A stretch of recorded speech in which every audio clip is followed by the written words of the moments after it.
With profound, humble gratitude and love to all venerated enlightened masters, we bow to the Almighty in soulful gratefulness for gifting us with their holy, blessed presence. May all beings be awakened by their divine grace. Part 3 of 4.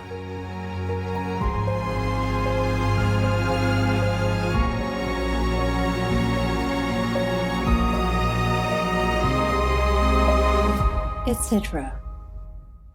Our programs offer many languages. Please visit suprememastertv.com/schedule. The contentment of the sage does not hang upon such actions and events. It is their own inner habit that creates at once their felicity and whatever pleasure may accompany it. Please continue watching to hear readings of the wisdom of the philosopher Plotinus, vegetarian. That the use of animal food disposes man to cruel and ferocious actions is a fact to which the experience of ages give ample testimony. Joseph Ritson, vegetarian.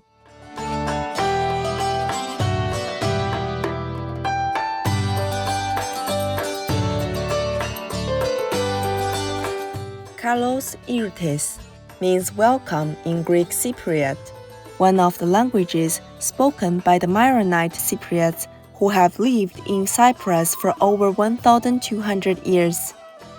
I am Angela. The enchanting Maronite Cypriots appreciate freedom and peace and admire your efforts to bring this into fruition for all Earth's inhabitants by adhering to the benevolent vegan lifestyle.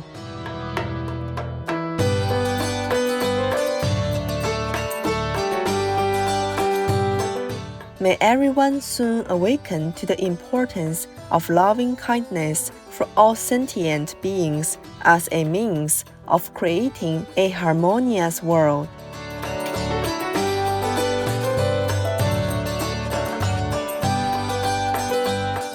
Welcome to excerpts from the Six Enneads by Plotinus, vegetarian, Happiness and Time, Part 2 of 2, on Words of Wisdom.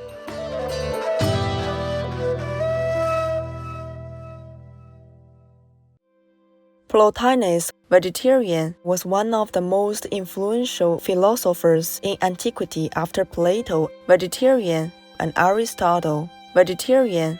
In his philosophy, there are three principles: the one, the intellect, and the soul.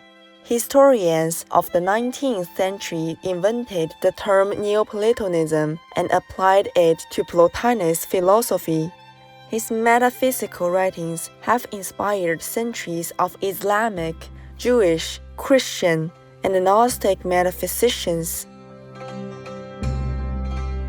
The issue of happiness is one of Plotinus' greatest imprints on Western thought, as he was one of the first to introduce the idea that happiness is attainable only within consciousness. From all accounts, his personal and social life exhibited the highest moral and spiritual standards.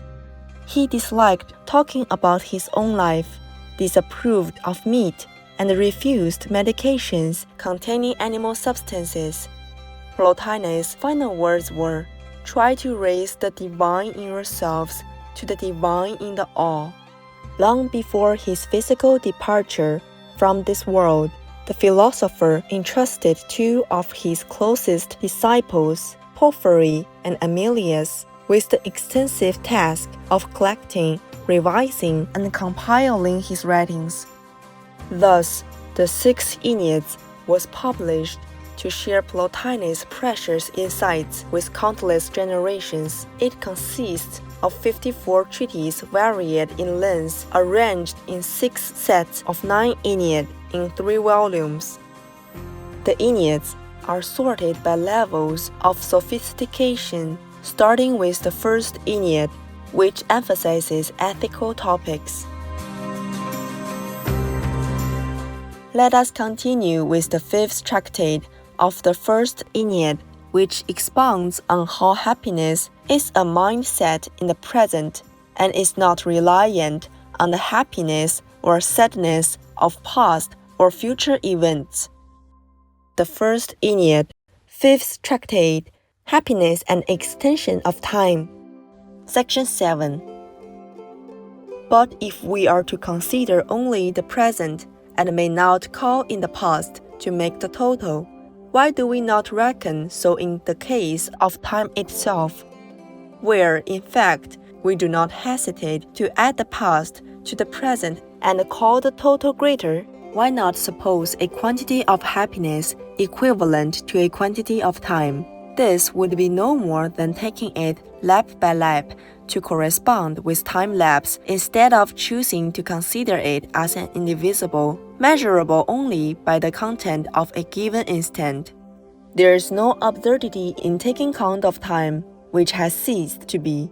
We are merely counting what is past and finished, as we might count the dead, but to treat past happiness as actually existent and as outweighing present happiness, that is an absurdity.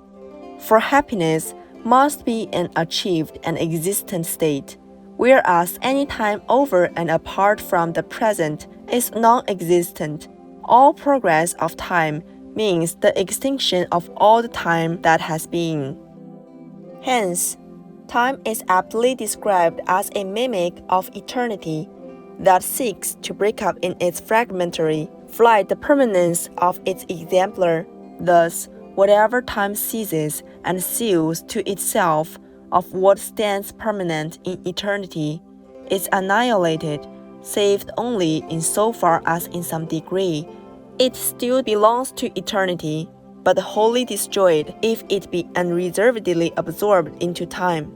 If happiness demands the possession of the good of life, it clearly has to do with the life of authentic existence, for that life is the best. Now the life of authentic existence is measurable not by time but by eternity, and eternity is not a more or a less or a thing of any magnitude, but is the unchangeable, the indivisible, is timeless being. We must not muddle together being and non-being, time and eternity, not even everlasting time with the eternal. We cannot make lapse and stages of an absolute unity. All must be taken together wheresoever and howsoever we handle it, and it must be taken at that, not even as an undivided block of time, but as the life of eternity, a stretch not made up of periods, but completely rounded, outside of all notion of time. Section 8. It may be urged that the actual presence of past experiences kept present by memory gives the advantage to the person of the longer felicity. But memory of what sort of experiences? Memory either of formerly attained wisdom and virtue, in which case we have a better person and the argument from memory is given up, or memory of past pleasures, as if the person that has arrived at felicity must roam far and wide in search of gratifications and is not contented by the bliss actually within them. And what is there pleasant in the memory of pleasure? What is it to recall yesterday's excellent dinner? Still more ridiculous, one of 10 years ago, so too, of last year's morality. Section 9. But is there not something to be said for the memory of the various forms of beauty? That is the resource of a person whose life is without beauty in the present, so that for lack of it now, they grasp at the memory of what has been. Section 10. But it may be said, length of time produces an abundance of good actions missed by the man whose attainment of the happy state is recent. If indeed we can think at all of a state of happiness where good actions have been few. Now, to make multiplicity, whether in time or in action, essential to happiness is to put it together by combining non-existence, represented by the past, with some one thing that actually is. This consideration it was that led us at the very beginning to place happiness in the actually existent, and on that basis to launch our inquiry as to whether the higher degree was determined by the longer time. It might be thought that the happiness of longer date must surpass the shorter by virtue of the greater number of acts it included. But, to begin with, those quite outside of the active life may attain the state of felicity, and not in a less, but in a greater degree than people of affairs.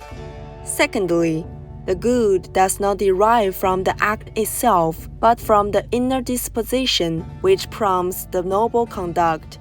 The wise and the good person, in their very action harvest the good not by what they do, but by what they are. A wicked person, no less than a sage, may save the country, and the good of the act is for all alike, no matter whose was the saving hand.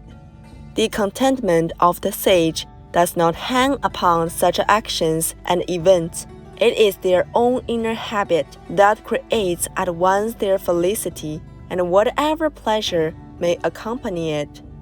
To put happiness in actions is to put it in things that are outside virtue and outside the soul. For the soul's expression is not in action, but in wisdom, in a contemplative operation within itself, and this alone, is happiness.